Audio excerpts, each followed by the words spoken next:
So this one, for those of you that haven't yet kind of worked on this lecture to the end, we left off the muscles of the hip just so you could see some of these a little bit better.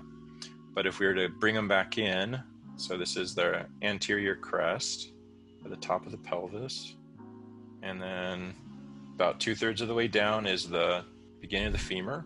So here's our great trochanter. That's where most of the quadricep muscles are attaching.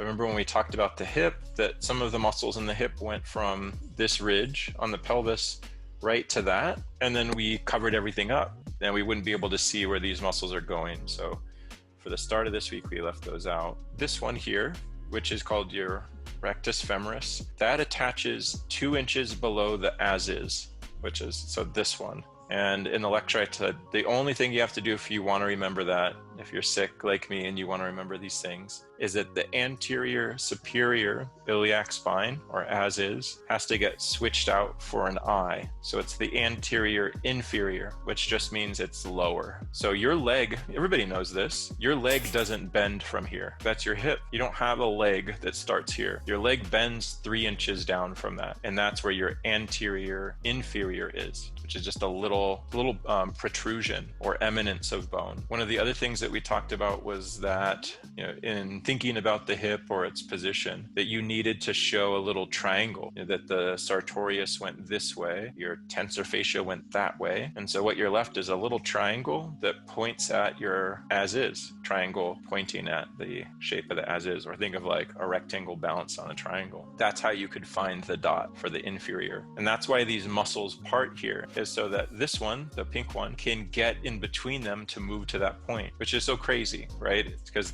it's like everything in the body is so perfectly planned and mapped out, like for how everything kind of weaves and blends into one another. Just seems kind of, unreal at times. So that's where this guy goes. I mean, I don't think you ever have to draw these points and then create perfect visual connections of like making that end directly on that. It's good enough if your lines just insinuate, right? That they just kind of move in that general direction. So that's where that goes. That's your first one. And then as we move down, both of the other two, so this is your lateral quadricep and this is your medial quadricep. They both come from here. Now let's make it green. So all the areas that the muscles attach, I'm gonna make green. So here, here, and then here. So if we go to the outside one first, so this is where this one connects. So it just kind of pulls from here, and then it's going to sit, this is the big wide one from the side, but that would be all of this. Then the other one, so I'll give this one a different color. The medialis, this one goes all the way across, and so it's going this way, but it goes under that initial one that we drew, the rectus femoris. So let's just erase that part. So it makes a weird diagonal here, and then it shows up again, and then comes down. And they all connect to a common tendon. So that house that we started with, that looks like Tim Burton drew it, because it's all off kilter and leaning, all 3 of these shapes end there. So top one ends there, lateral one ends there, medial one ends there. And that's why the house is the analogy that I use, because if we think of it with the roof, like 1, 2, 3 planes, then you have 1, 2, 3 areas where you could think of the muscles tying into. But that's almost not it, because this tendon goes over the patella, but if it ended here, nothing would happen. Your leg would just vibrate and then you would explode. So what we have underneath this is a ligament. So without this whole thing, your quadriceps wouldn't work, because they extend your lower leg, which means they have to somehow get there. So this is let's write it, tendon. So that it has give. If you flex the muscles in your leg, you can feel a difference and see a difference if the muscles are relaxed or pinched in your leg. And that's because this has give. This moves up and down. This has no give. So everything down here at this part is taut, right? And that does a lot of things. It allows for the patella to stay in position, so it never leaves the center of the knee. So it protects our knee. It creates a taut pull with the energy or the force of these muscles against the tibia so that it can extend it. And then this is one of the best ways to understand just the design of the knee.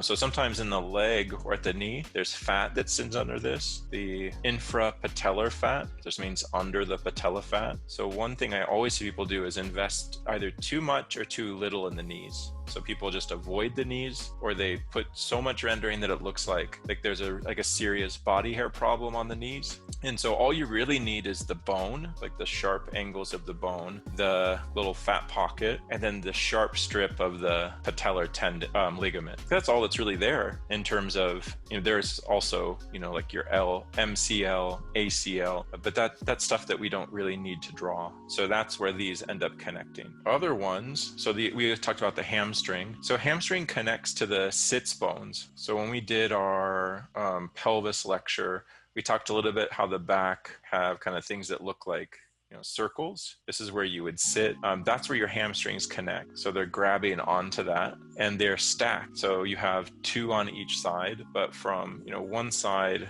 the hamstring goes down more or less straight to the fibula on one side, and then from the same place, except slightly over on the other side, the hamstring goes to the tibia. So the connection there would be, I don't always show the tendon of the hamstring going down, because I think you can get away with just showing this H, especially when we do the muscles of the lower leg, because when your calf comes up between these, doesn't matter if you drew it going to the attachment point anyways, because it's going to cover it. And so I'm just looking to get kind of this long oval shape with the two legs, or the H, going in the relative direction of the outsides of the knee. But remember, these do go to the lower leg. So you can't ever have a muscle, and I see this rarely, but I do see it occasionally. You can't have a muscle start and stop on the same part. So I can't have like a muscle begin on the femur and end on the femur. I mean, think about how many different transitions this muscle made from the pelvis, doesn't even touch the femur, ends at the fibula and tibia. So it crosses 3 joints. Or 2 joints. And then you're going to see these ones. Another thing that's important is that your leg and your arms especially, so the leg is really our entry into the arm. Your arm is your leg, but built for facility. They're the same muscle names, the same basic designs, but one's for strength and balance and the other for like a certain elegance. But what they both share in common is that they're not, like we drew cylinders that were the same from the front and the back, which is nice, but your leg and your arms are more like, kind of like gold bar volumes or forms where they narrow and broaden. So like, for example, your bicep is really narrow. And so if you look at the arm from the front of someone, the silhouette is the tricep because it's 60% of the arm. And your bicep's like 20%. That's just the same as your leg. Your hamstring is the bicep of your leg. So everything here is going to broaden as it gets towards the front. So that's getting wider as it moves forward. That's why I'm always seeing more here, around or on the sides of the hamstring than I do of the front. Because the front, I don't see any hamstring at all except for this, which is just that little tendon.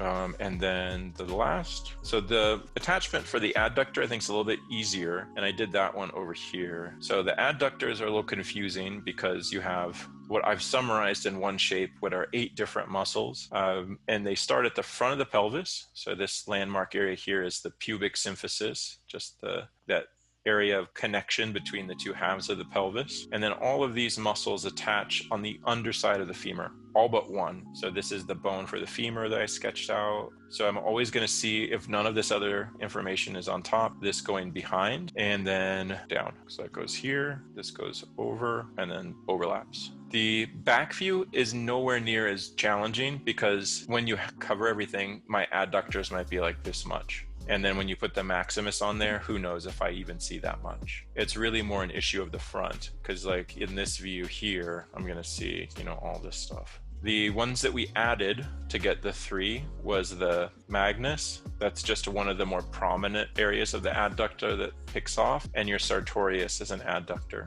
and that's the long S1. Sartorius goes from as is, and you draw a line all the way down to the inside of your tibia. So right onto this plane. So yeah, those are all the attachments for the ones that we talked about just recently. But the steps for this, so they're not changing. All the steps are the same. So the steps would be first construction. So here's my construction. I have to have a perspective, otherwise my placement for the muscles is going to look flat and weak. I need to have the pelvis. in construction or as a perspective. So here's a box for that. And then to move into the muscles, it's the same in terms of the parts. So we could say, where do I want to start? You could start with whatever's easiest. That's what I'd recommend. Whatever's easiest for you to see. So maybe in this one, I'm going to start with the hamstring. What's the hamstring? It's an egg. So that's my first step, is part. What's the part that I'm looking at? And I would also try to figure out prior to adding it what its gesture is. That way I don't have to figure that out while I'm actually drawing it. So this is a leg that's starting to bend. The hamstring is what bends the leg. So what I'm going to do is create a higher and tighter shape with more of a C curve so that it feels like it's active. Second is the position. So this is just me placing it.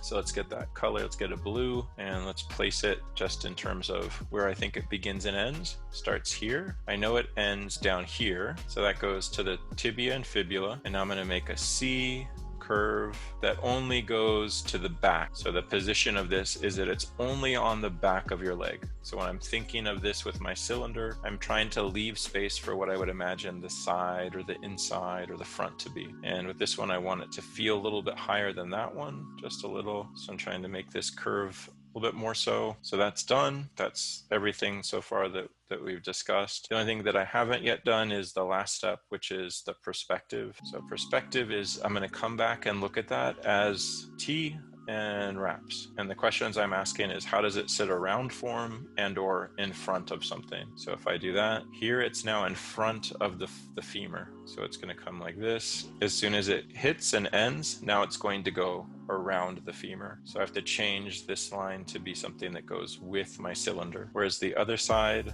well, I'm going to put a darker line here because that's overlapping this in front of the cylinder itself. I'm going to give these a little bit stronger of a overlap down to the lower leg. And then the last is, what is the perspective of this as a independent form? Well, it has its own mass. So that might be like this. And so what I'm trying to do is think sculpturally about the difference of the cylinder proper, the form, and then the addition of the muscle as a sculptural unit to it. And so maybe that means that this has, more of a height because it's also flexed. So I could see that that has a distinct and separate form change from the leg itself. But those are the steps. That's how I do everything, no matter what, all the time until the end of time. If you're studying muscles in this class, it's always the same step by step. If you want to learn from Michael, check out his Introduction to Figure Construction and Head Construction courses on Proko.com. Both courses have hours of demonstrations, lectures, and student critiques. If you're interested, click on the links in the description. Thanks.